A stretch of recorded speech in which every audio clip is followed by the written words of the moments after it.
4 n square n cube plus 16 m/4 n/2 minus mn வகுத்தல் 2mn. இந்த ஈக்குவேஷனுக்கு ஃபுல்லாகவே 2mn வந்து வகுக்கணும். இப்போ செப்பரேட்டாக தனித்தனியாக எழுதலாம். 4 m/2 n/3 வகுத்தல் 2mn கூட்டல் இங்கே என்ன இருக்குது 16 m/4 n/2 வகுத்தல் 2mn minus mn by 2mn. இப்போது இதை வந்து விரித்து எழுதிக்கலாம். 4 பெருக்கல் m பெருக்கல் m n பெருக்கல் n பெருக்கல் n பை 2 பெருக்கல் m பெருக்கல் n கூட்டல் 16 m/4 m 4 டைம் எழுதிக்கலாம். m பெருக்கல் m பெருக்கல் m பெருக்கல் m 2 n/2 n பெருக்கல் n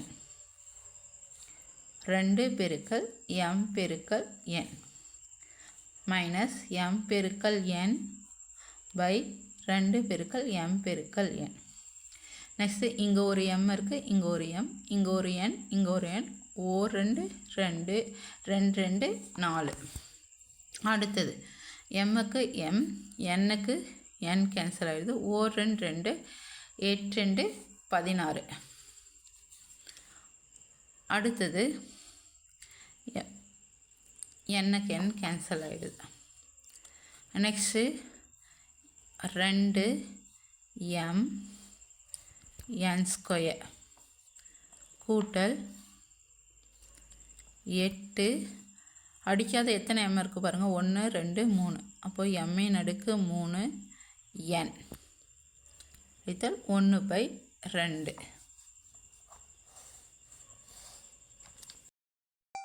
5 xy square minus 18 x square y cube plus 6 xy வகுத்தல் 6 xy. இதுவும் வந்து ஒவ்வொரு டேர்முக்காக நம்ம வந்து டிவைட் பண்ணி எழுதிக்கலாம்.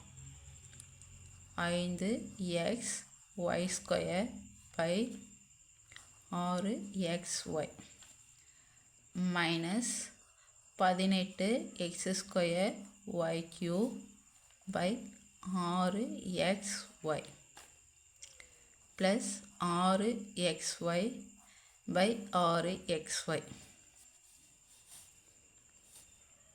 இப்போ இங்கே 5 6 அடிக்க முடியாது. எக்ஸுக்கு எக்ஸ் அடிச்சிடலாம். இங்கே 2 y இருக்குது, கீழே வந்து 1 y இருக்குது. y 1 y கேன்சல் ஆகிடும்.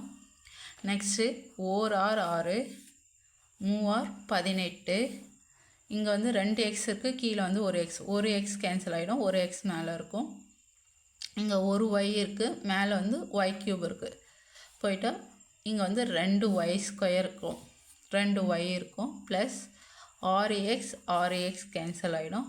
5/6 இங்கே வந்து y இருக்குது. அப்போது 5y/6 minus 3 x y square plus 1.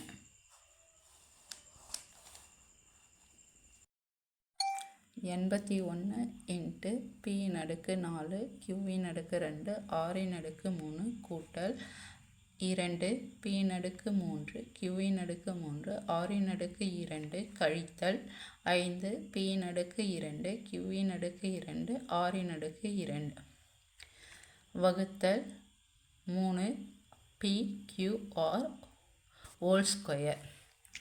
இப்போது இந்த 81ன்றது இந்த டேர்முக்கும் பொதுவானது, இந்த டேர்முக்கும் பொதுவானது, இந்த டேர்முக்கும் பொதுவானது. ஃபஸ்ட்டு இதை அப்படியே எழுதிக்கலாம். 81 p/4 q/2 r/3 கூட்டல் 2 p/3 q/3 r/2 கழித்தல் 5 p/2 q/2 r/2 வகுத்தல். இப்போ இங்கே பாருங்கள், இந்த ஸ்கொயர் போயிருக்குங்களா, 3 9 Pன் அடுக்கு 2 Qன் அடுக்கு 2 Rன் அடுக்கு 2. அதாவது இந்த ஸ்கொயர் வந்து 3க்கு Pக்கு Qக்கு Rக்கு எல்லாமே வரும். 9 9 9 81. இப்போது இந்த 9 பிரித்து எல்லாத்துக்கும் கொடுத்துக்கலாம். 9 Pன் அடுக்கு 4 Qன் அடுக்கு 2 Rன் அடுக்கு 3 வகுத்தல் Pன் அடுக்கு 2 Qன் அடுக்கு 2 Rன் அடுக்கு 2. அடுத்தது கூட்டல் 9 2 18 9 2 18 Pன் அடுக்கு 3 Qன் அடுக்கு 3 Rன் அடுக்கு 2 வகுத்தல் Pன் அடுக்கு 2 Qன் அடுக்கு 2 Rன் அடுக்கு 2 கழித்தல் 9 5 45 Pன் அடுக்கு 2 Qன் அடுக்கு 2 Rன் அடுக்கு 2 பை Pன் அடுக்கு 2 Qன் அடுக்கு 2 Rன் அடுக்கு 2. நெக்ஸ்ட்டு இப்போ பாருங்கள், இங்கே 2 P ஸ்கொயர் இருக்குது, இங்கே Pன் அடுக்கு 4 இருக்குது. இந்த 2க்கு இங்கே 2 போயிட்டு 2 பேலன்ஸ் இருக்கும். Q ஸ்கொயருக்கு Q ஸ்கொயர் கேன்சல் ஆகிடும். இங்கே 1 பேலன்ஸ் இருக்கும். அப்போது 9 Pன் அடுக்கு 2 R கூட்டல் next P square P cube இருக்குது. இங்கே 2 இருக்குது, இங்கே 3 இருக்குது. 2 போயிட்டு பேலன்ஸ் 1 இருக்கும். இங்கேயும் 2 இருக்குது, 3 இருக்குது. 2 போயிட்டு பேலன்ஸ் 1 இருக்கும். R ஸ்கொயருக்கு R ஸ்கொயர் கேன்சல் ஆகிடும். 18 P Q மைனஸ் இங்கே P ஸ்கொயர் கேன்சல் ஆகிடும். Q ஸ்கொயர் கேன்சல் ஆகிடும். R square 45. முன்ன 9 நம்ம உள்ளே பெருக்கணும் இல்லையா, அந்த 9 அப்படியே வெளியே எடுத்துடலாம். P square R + 2PQ - 5